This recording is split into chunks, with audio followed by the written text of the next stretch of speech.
పరిశుద్ధుడా, ప్రేమగల తండ్రి, కృపగలిగిన దేవా, నీకే వందనాలు, స్తోత్రాలు తండ్రి. వాక్యంలోనికి వెలుచు ఉండగా ప్రభా నీ యొక్క నడిపింపును నడిపించండి. ప్రభా నీకు సమయాన్ని ఇస్తూ ఉన్నాం తండ్రి. ప్రభా నేను చెప్తే ఇక్కడ వినరు, కానీ ప్రభా మీరు చెప్తే వింటారు. ప్రభా మీరు వచ్చి మీ ఆత్మ నడిపింపు ద్వారా వీరందరితో మాట్లాడమని, నాతో కూడా మాట్లాడమని అడుగుతూ ఈ ప్రార్థన యేసుక్రీస్తు నామానికి సమర్పించుకుంటున్నాను మా పరమ తండ్రి. ఆమేన్, ఆమేన్, ఆమేన్. పరిశుద్ధ గ్రంథము నుండి 128వ కీర్తన,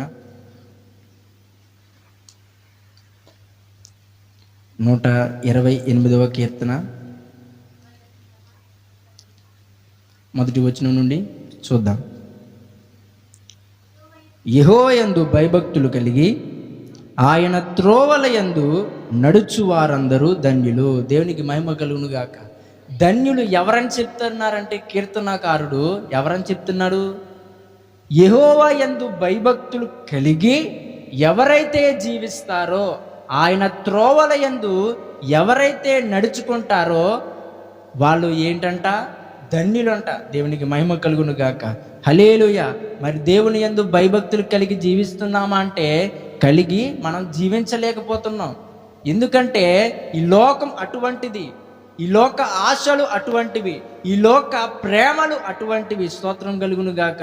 హల్లెలూయా. ఈ లోక మాయలో మనం పడిపోతున్నాం, ఈ లోక ప్రేమలో మనం పడిపోతున్నాం, ఈ లోక ఇదిగో చూడండి, ఈ లోక మనుషులకు మనం పడిపోతున్నాం, కానీ దేవుని ప్రేమకు విలువ ఇవ్వట్లేదట. స్తోత్రం కలుగును గాక. దేవునికి మనం భయపడుతున్నామా అని మన మనస్సాక్షి మీద చేసి, మన గుండెల మీద చేసుకుని మనం అడిగితే అందరికి వచ్చే ఆన్సర్ భయపడట్లేదని. స్తోత్రం కలుగును గాక. దేవునికి భయపడితే ఖచ్చితంగా నేను చెప్తాను, ఆదివారం ఉదయాన్నే మందిరానికి వస్తారు. స్తోత్రం కలుగును గాక. హల్లెలూయా. మానరు. ఆశీర్వాదాలు ఎలా వస్తాయి? మనం వచ్చేదే ఆదివారం ఒక రోజు దేవుని సన్నిధికి, అది కూడా ఆలస్యంగా వస్తాం. ఆలస్యం అయిపోయిందని ఏం చేస్తాం? మానేస్తాం. స్తోత్రం కలుగును గాక. మరి ఆదివారం సన్నిధికి వచ్చి ఆలస్యంగా వస్తే ఆశీర్వాదాలు ఎలా వస్తాయి? నువ్వు ఆలస్యంగా వస్తే ఆశీర్వాదాలు కూడా ఆలస్యంగానే వస్తాయి. నువ్వు దేవుని మందిరానికి సరిగా రావు, ఆశీర్వాదాలు మాత్రం కావాలి. స్తోత్రం కలుగును గాక. హల్లెలూయా. ఏదో ఆదివారం ఏదో పనికి వెళ్ళిపోతూ ఉంటారు చాలామంది. ఎన్ని పనులకి వెళ్ళినా వృధానే. ఎందుకంటే దేవుని భయభక్తులు కలిగి జీవించకపోతే ఆశీర్వాదాలు రావు. ఆయన మనకు వచ్చే కష్టార్జితము నిలవదంట. స్తోత్రం కలుగును గాక. కింద వచనంలో చూడండి ఏమనుందంటే, నిశ్చయముగా నీ చేతుల కష్టార్జితము నువ్వేం చేస్తావు? అనుభవిస్తావు. నిశ్చయముగా నీ కష్టార్జితం నువ్వు అనుభవించాలంటే ఫస్ట్ ఏం చేయాలి? దేవునికి భయపడి ఆదివారం ఏం చేయాలి? మందిరానికి రావాలి. మందిరానికి రాకుండా నువ్వు పనికి వెళ్ళిపోయి నా కష్టార్జితం నాకు మిగిలాలంటే ఎలా మిగులుతుంది? నా కష్టార్జితాన్ని అనుభవించి తినాలంటే ఎలా తినగలుగుతావు? తినలేవు. ఎందుకంటే దేవునికి భయపడట్లేదు కనుక. హల్లెలూయా. దేవునికి భయపడితే మనం మందిరానికి ఖచ్చితంగా వస్తాం. దేవునికి భయపడితే విశ్వాసం వస్తుంది. దేవునికి భయపడితే కార్యాలు చూస్తాం. దేవునికి మహిమ కలుగును గాక. సమస్యకి భయపడతాం తప్ప ఎవరికి భయపడం? దావీదుకి ఎదురుగుండా పెద్ద సమస్య కనిపిస్తూ ఉంది. ఏ సమస్య అది? అది గొలియాతు గారు. ఎంత ఎత్తుకు మనిషి ఎదురుగా ఒక సమస్య రూపంలో కనిపిస్తూ ఉంటే ఏం చేశాడు? భయపడలేదు. ఆ వ్యక్తికి భయపడలేదు, సమస్యకి భయపడలేదు. ఎవరికి భయపడ్డాడు? దేవునికి భయభక్తులుగా జీవించాడు. కాబట్టి దేవుడు ఏమన్నాడు? ఆయన్ని నా హృదయానుసారుడు అన్నాడు. దేవునికి మహిమ కలుగును గాక. హల్లెలూయా. దావీదుకి సమస్య కనిపిస్తూ ఉంది, కానీ భయపడకుండా ముందడిగి వేశాడు. ఈ యుద్ధం ఎవరిది? నాది కాదు. ఎవరిది? దేవునిది ఈ యుద్ధం. అందుకనే నేను ఎదురుకు వెళ్ళిపోయాను. ఏమైంది? విజయాన్ని సాధించాడా లేదా? సాధిస్తాడు ఖచ్చితంగా. ఎందుకంటే ఆ యుద్ధం ఎవరిది? దేవునిది. కానీ మన సమస్యలను బట్టి మనం ఏమైపోతున్నాం? కృంగిపోతున్నాం.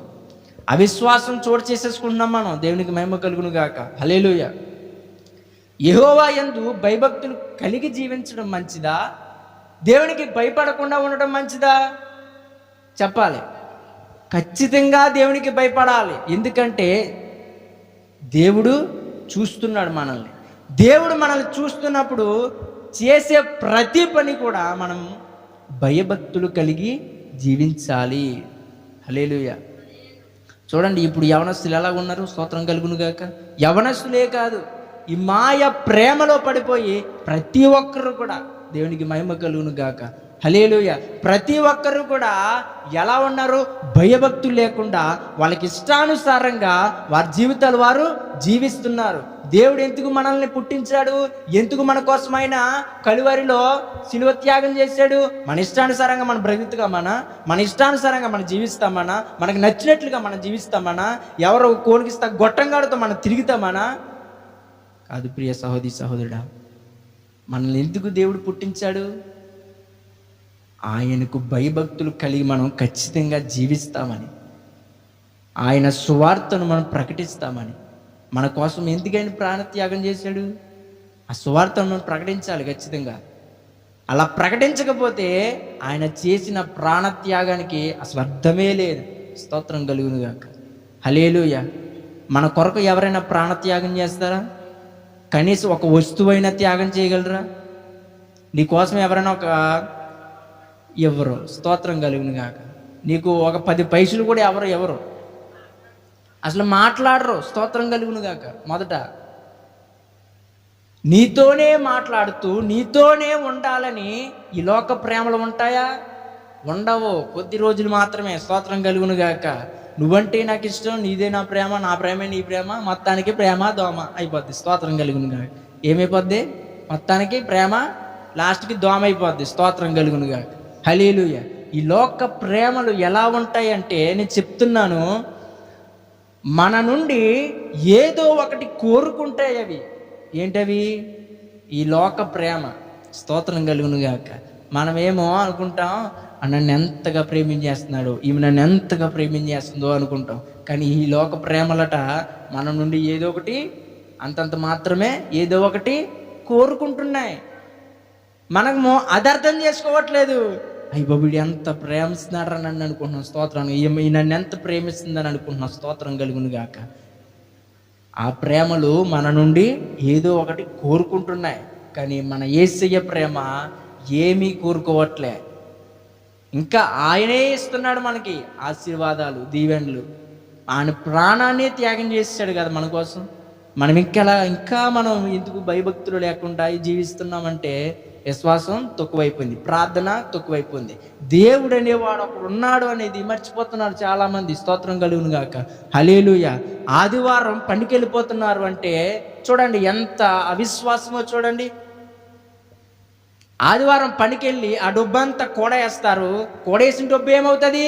ఏదో ఒక రోజున హాస్పిటల్లో పెట్టేస్తారు. స్తోత్రం కలుగును గాక, హల్లెలూయా. అందుకే చూడండి, మన కష్టార్జితాన్ని మనం అనుభవించాలంటే ఫస్ట్ ఏం చేయాలి? ఇండైరెక్ట్గా చెప్తాడు ఈ ఒక కీర్తనకారుడు. ఏం చెప్తాడు? ముందు మన కష్టార్జితం మనం అనుభవించాలంటే ఏం చేయాలంట? దేవునికి భయభక్తులు కలిగి జీవించి ఆయన త్రోవలయందు నడవాలి. అప్పుడే ఆయన మన కష్టార్జితం మనము అనుభవించగలుగుతాం. దేవునికి మహిమ కలుగును గాక, హల్లెలూయా. కింద వచనంలో, నీ లోగిట నీ భార్య ఫలించు, అది ద్రాక్షావల్లి ఫలి ఉంటుందంట. మన లోగిట మన భార్య ఎలా ఉంటుందంట?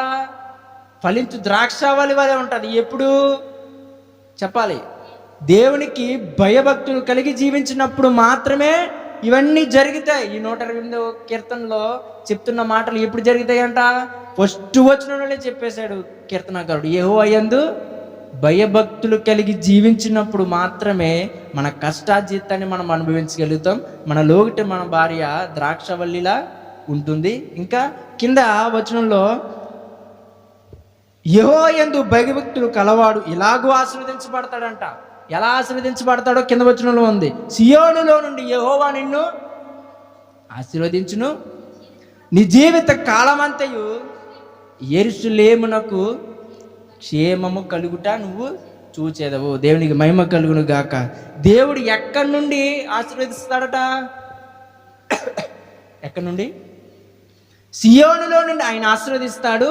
మనం ఏ క్షేమము కలుగుట చూస్తామని చెప్తున్నాడు? యెరూషలేమునకు మనం క్షేమము కలుగుట చూస్తామన్నాడు. దేవునికి మహిమ కలుగును గాక. మరి యెరూషలేము అంటే ఏంటి చెప్పాలి.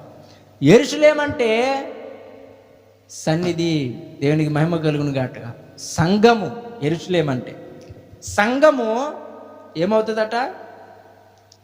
క్షేమము కలుగుట మనం చూస్తాం. సంఘము అభివృద్ధి పరచుట మనం చూస్తాం. ఎప్పుడు? దేవునికి భయభక్తులు కలిగి జీవించినప్పుడు మనం ఏం కలుగుతామట? సంఘానికి క్షేమము కలుగుట మనం చూస్తాము. సియోనులో నుండి ఆయన మనలను ఏం చేస్తాడు? ఆశీర్వదిస్తాడు. దేవునికి మహిమ కలుగును గాక. మరి అటువంటి దీవెనలు మనకు రావాలంటే, అటువంటి ఆశీర్వాదాలు మనకు రావాలంటే ఖచ్చితంగా మనం ఏం చేయాలి? దేవునికి భయపడాలి. స్తోత్రం కలుగును గాక. యవ్వనస్తులకు ఈ రోజుల్లో భయం ఉందా? యవ్వనస్తులకే కాదు, అసలు ఎవ్వరికి, పెళ్ళైన వారికి కూడా భయభక్తులు లేకుండా వారి ఇష్టానుసారంగా వాళ్ళు జీవిస్తూ ఉన్నారు. దేవునికి మహిమ కలుగును గాక. హల్లెలూయా. నీ లోగిట నీ భార్య ఫలించు ద్రాక్షావల్లి వలె ఉండాలి అంటే మొదట మనం ఏం చేయాలి? దేవునికి భయభక్తులు కలిగి జీవించాలి. దేవునికి భయభక్తులు కలిగి జీవించరు కానీ భార్యల్ని మాత్రం అనుమానిస్తారు. స్తోత్రం కలుగును గాక. మూర్ఖులు. హల్లెలూయా. భార్యని అనుమానిస్తారు, భార్య ఏమో భర్తను అనుమానిస్తుంది. మొత్తం అనుమానమే. ఏసు రక్తమే జయమైపోద్ది లాస్ట్కి. అనుమానాలు ఎందుకు వస్తాయి? నేను ఒకసారి చెప్పాను. అనుమానాలట దేనికి వస్తాయట? ప్రేమ ఎక్కువైపోతే అనుమానాలు వస్తాయి.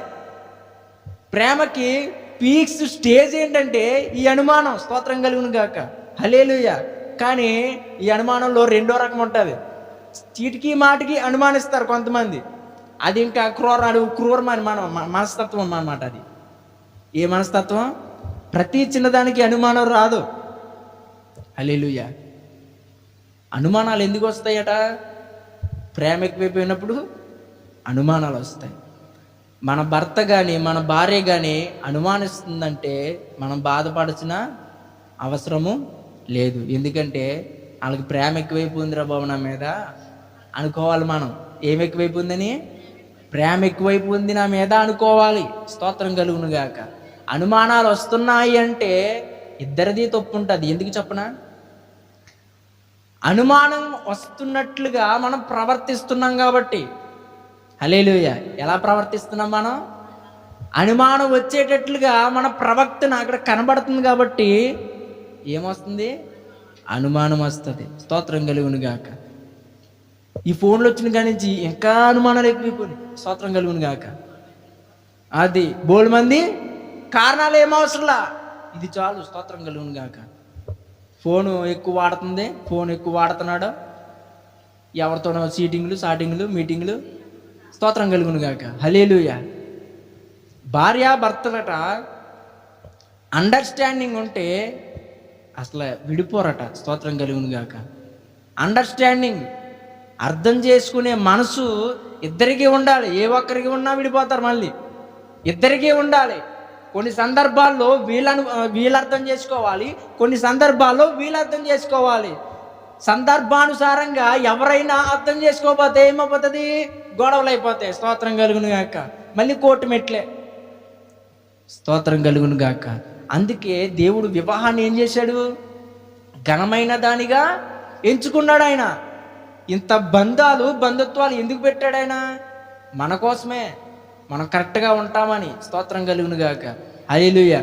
ఆది కాండంలోనే పెట్టాడు ఆయన. ఆది అందే పెట్టాడు ఈ వివాహాన్ని. మనం దాన్ని ఏం చేయలేకపోతున్నాం? సరైన ప్యాటర్న్లో వెళ్ళలేకపోతున్నాం, నడిపించలేకపోతున్నాం సరైన ప్యాటర్న్లో మనం. స్తోత్రం కలుగును గాక.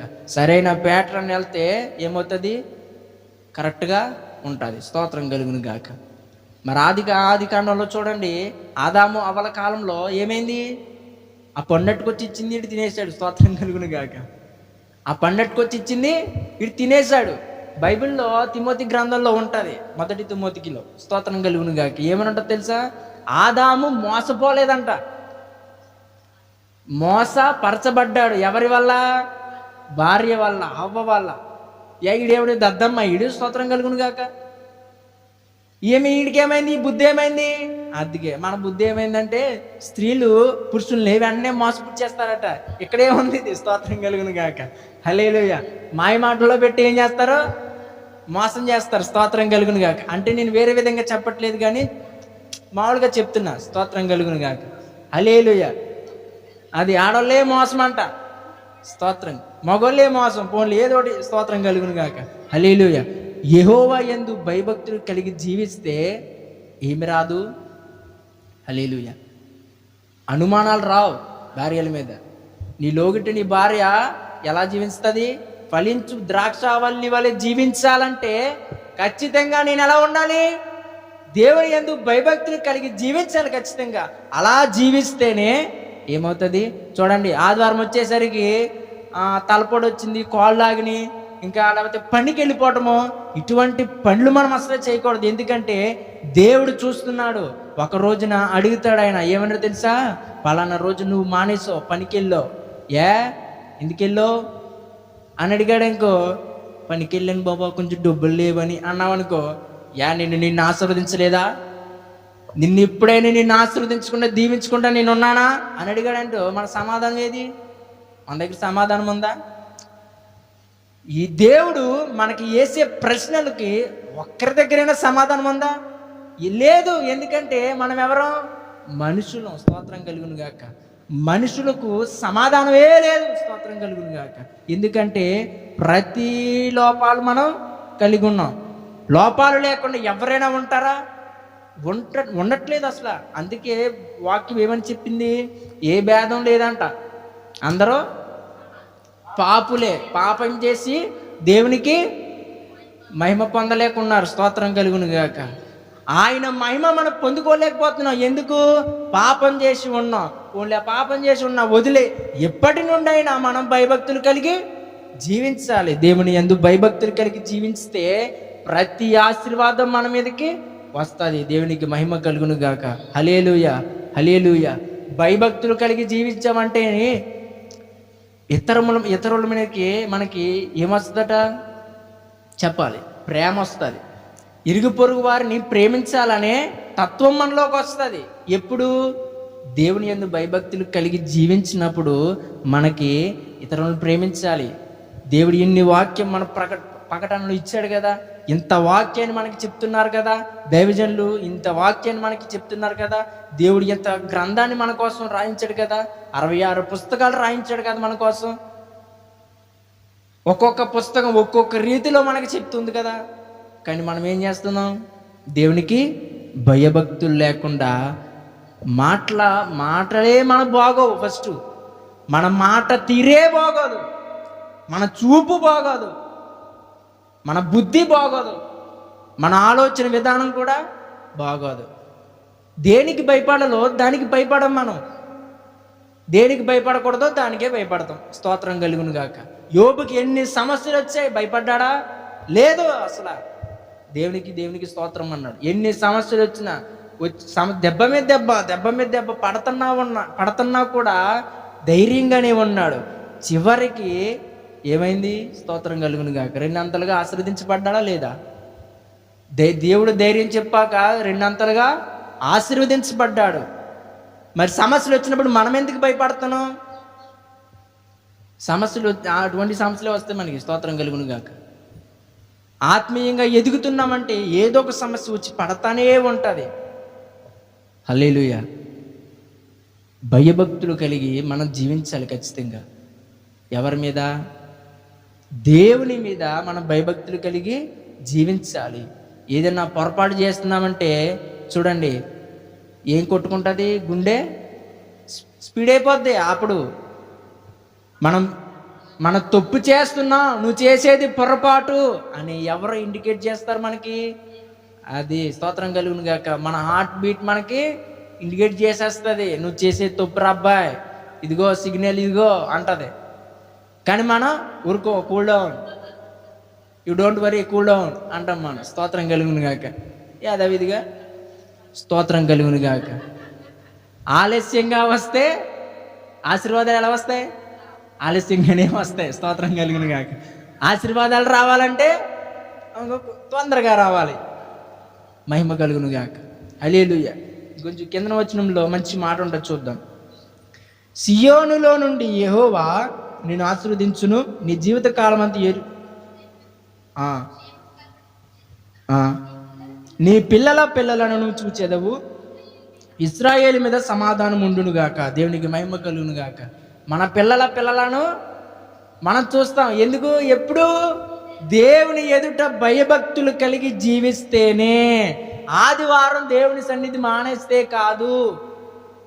ఆదివారం దేవుని సన్నిధి మానేస్తే ఆశీర్వాదాలు రావట. మన పిల్లల పిల్లలను మనం చూడాలంటే, అంతవరకు అంత దీర్ఘాయువు మనకు రావాలంటే మొదట మనం ఏం చేయాలి?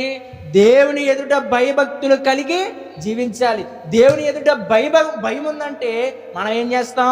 ప్రార్థనకి అటెండ్ అవుతాం ఖచ్చితంగా. స్తోత్రం కలుగును గాక. ఇక్కడ ఎవరిని ఎంచి నేను అన్నట్లా, స్తోత్రం కలుగును గాక. ఎవరిని ఎంచి అనాల్సిన అవసరం కూడా నాకు లేదు. వాక్యము ప్రకారంగా చెప్తున్నాను. దేవుని మందిరానికి రావాలి అంటే ముందు మనకి భయం ఉండాలి. భయం లేకపోతే ఖచ్చితంగా మనం రాలేం. దేవుడు చూస్తున్నాడు కదా. ఇప్పుడు మందిరం పక్కనట్టండి, ఏదైనా పొరపాటు చేస్తున్నామంటే మనకేముండాలి? భయభక్తులు కలిగి జీవించాలి. భయము లేదనుకోండి, మనం ఏం చేస్తాం? ఏదో తప్పు, ఏదో పొరపాటు ఖచ్చితంగా చేసేస్తాం. ఆ భయము రావాలంటే ఏం చేయాలి? మందిరానికి రావాలి. మందిరానికి వస్తే ఆ వాక్య ప్రకారం మనం ఖచ్చితంగా నడుచుకుంటే భయం అనేది ఏర్పడుతుంది. దేవుడు చూస్తున్నాడు, మనం చేసే ప్రతిక్రియ చూస్తున్నాడు. ఆయన ఏ దేవుడు? చూచుచున్న దేవుడు. దేవునికి మహిమ కలుగును గాక. హల్లెలూయా. నీలోగిట నీ భార్య చెప్పాలి, ఫలించు ద్రాక్షావళి వలె ఉంటుంది. ఎప్పుడు? భయభక్తులు కలిగి జీవించినప్పుడు. ఆ కింద వచ్చిన చూద్దాం. నీ భోజనము బల్ల చుట్టూ నీ పిల్లలు ఒలీవ మొక్కల వలె ఉంటారు. స్తోత్రం కలుగును గాక. ఒలీవ మొక్కలంటే ఏంటి మరి? ఈ ఒలీవ మొక్క దేవుని చేత దీవించబడినది. స్తోత్రం కలుగును గాక. ఈ ఒలీవ మొక్క ఏంటి? దీనికి ఉన్న ప్రత్యేకత చెప్తున్నాను. ఎందుకు ఈ కీర్తనకారుడు ఈ మాట వాడటానికి అవసరం వచ్చిందంటే, ఒలీవ మొక్క దేవుని చేత ఆశీర్వదించబడిన మొక్క. ఇది దాని జీవిత కాలం అంతా కూడా పచ్చగానే ఉంటుందంట. స్తోత్రం కలుగును గాక. హల్లెలూయా. చూడండి, 52వ కీర్తన 8వ వచనం చూద్దాం ఒక్కసారి.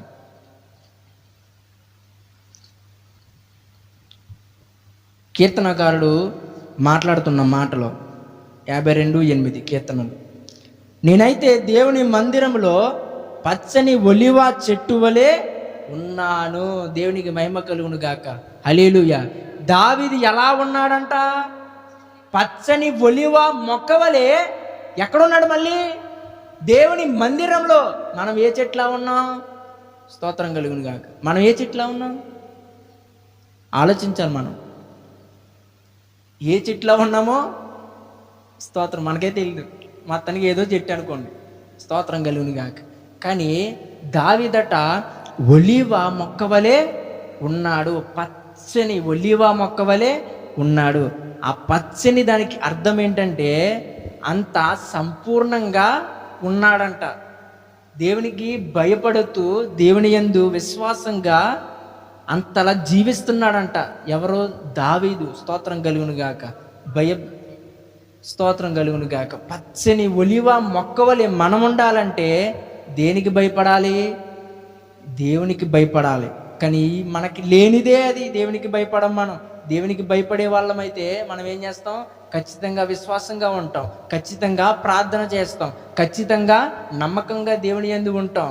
ఖచ్చితంగా దేవునికి భయపడ్డామంటే ఖచ్చితంగా మన సమస్యలకు భయపడం. ఎందుకంటే మనతో ఎవరున్నారని నమ్ముతాం? మనం దేవుడున్నాడని నమ్ముతాం. దేవునికి మహిమ కలుగును గాక.